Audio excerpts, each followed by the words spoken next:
So aside from doing the actual exercise you want to do at a lighter weight for less reps for a warm-up, here is another variation you could use maybe before this if you're wanting to.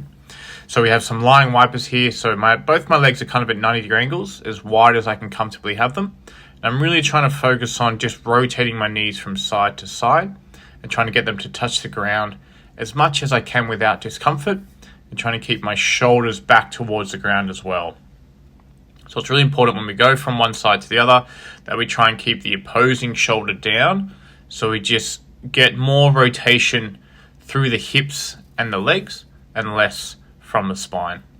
And then we have a exercise where we're kind of pulling the knee to the chest. If you want to make this a bit more challenging and maybe more of a kind of Pilates based exercise that engages your abdominals a bit more, you can actually kind of lift your upper back and neck off and your leg off the ground as well.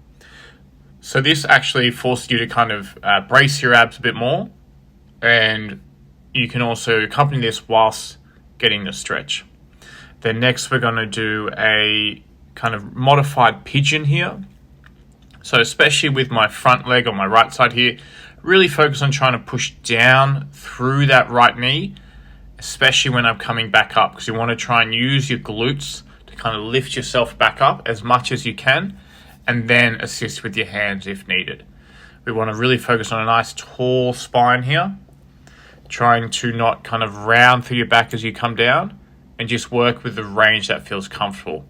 So again, on this left side, just really trying to focus on pushing down as much as I can through the left knee to get the movement of my spine coming back up.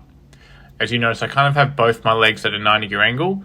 As this gets better, you can actually straighten your back leg more and more and try and roll that hip forward so it becomes more of a actual pigeon stretch. And then next we're going to do is what they kind of call the world's greatest stretch. So really focusing here with my left arm, really trying to reach towards the camera and then rotate my chest up towards the sky. You'll see in the next pose it might be a bit easier, but as I'm trying to reach towards the camera here with my left arm, I'm actually also trying to plant my left foot down and push the knee out. So you'll notice a bit better here as I'm reaching now my right arm across and under, that right knee is actually trying to rotate out, and I'm trying to push down through my right foot and not let that ankle roll. So we're getting a bit of that kind of glute medius engagement, which might help later on if you're doing squats or something similar. And then we have a frog stretch. This is a love-hate relationship for me. I do hate it, but I do really enjoy doing the stretch because I'm getting better at it. And just kind of pulsing in and out for me of what is my end range, which is, as you can see, a terrible end range there. But I do really enjoy the stretch, and it's really helped me try and open up my hips, especially when doing a hip adduction machine. I've found it really helpful. And then we got a cat-cow, which I've talked about in previous videos, probably more so on my sub channel, but just really focusing here if it's a leg day, more so maybe trying to tuck the pelvis under and do the opposite. And then if maybe it's more focused on upper body day, focusing on what the shoulders are doing.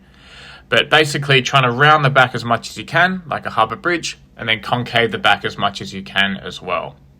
And then the last one here is kind of a hamstring exercise. You can, again, similar to the knee to the chest, make this a bit more of a core one, where we're actually going to lift the other leg off the ground and try and crunch your body up or keep it crunched up each time. And then we're really trying to pull the leg in towards your chest, and you can actually resist a bit with your leg as you're doing this. So we actually warm up the hamstrings a bit more and a bit more effectively. So here's just one example of a basic lower body routine you can do as a warm-up.